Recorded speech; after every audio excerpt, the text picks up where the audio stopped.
Are you a fan of platform games, but worried you missed out on some classics? Maybe you've never played one and want to know more about how they look and feel. Or you might just be nostalgic for those retro games of the past. In this video, we're going to cover the 4 types of 2D platform game, tell you about a few classics you may or may not know about, and help you find your next game.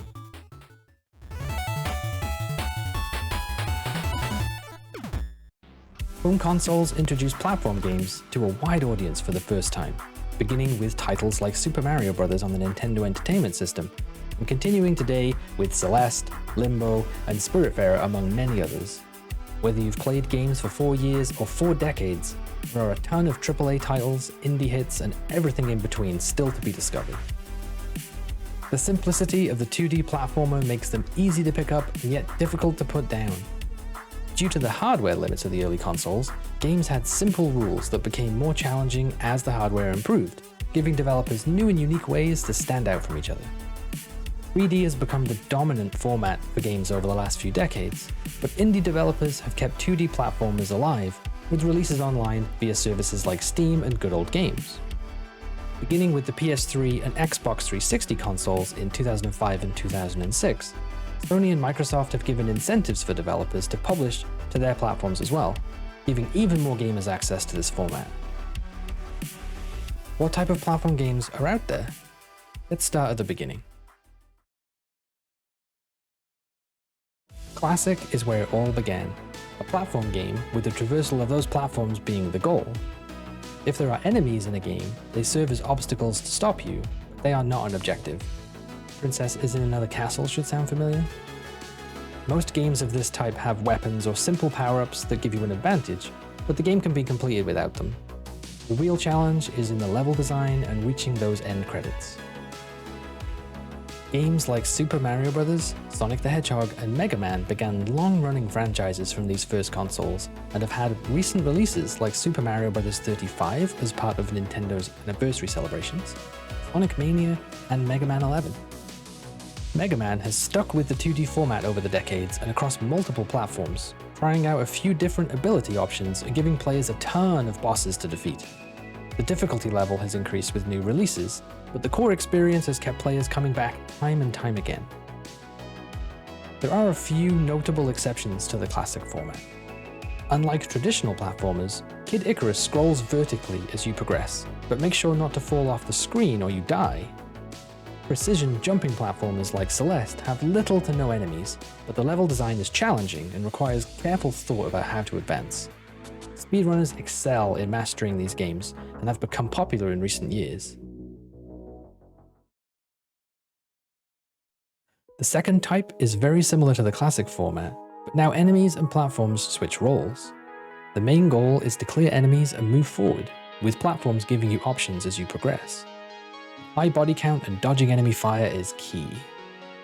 With the playstyle being this repetitive, you can expect a large variety of weapons, abilities, and unique environments to mix things up. A large number of games of this type were released, so it will be easy to find one you've not played before. Classics like Altered Beast, Contra, Metal Slug, Cuphead, and many more exist. Game releases in the last decade have been quiet compared to the 80s and 90s, but the format is still popular, and some retro games are being remastered and published to the excitement of the early fans. One early notable exception is Altered Beast, which automatically scrolled forward as you played, adding its own tension to the game while fighting towards the next boss. The third type moved puzzle solving to the forefront and added another level of variety to the format. Early motion capture technology gave characters more fluid animation and allowed games to stand out at the time. Prince of Persia is a classic example where the story gains more focus and level puzzles are your main obstacle to progressing. Some games of this type have no weapons at all, giving players unique mechanics to deal with enemies, making them part of the puzzle itself. There are several early examples here, including Prince of Persia, Another World, Flashback, Fez, and others. A couple of these have long-running franchises or sequels, but the majority have standalone stories. Newer released games have introduced unique or distinct features to revitalize the gameplay and have created some memorable moments.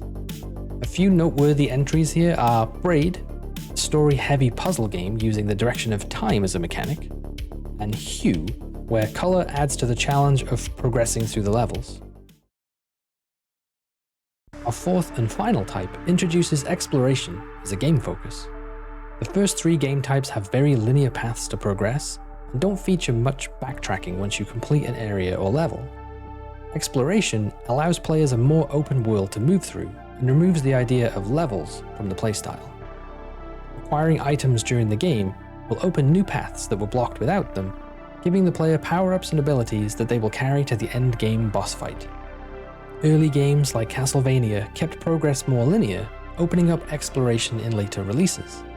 Metroid and Super Metroid are known for their permanent abilities attained as you play, establishing how non-linear progression would work for future games, and combining into the Metroidvania subgenre that exists today.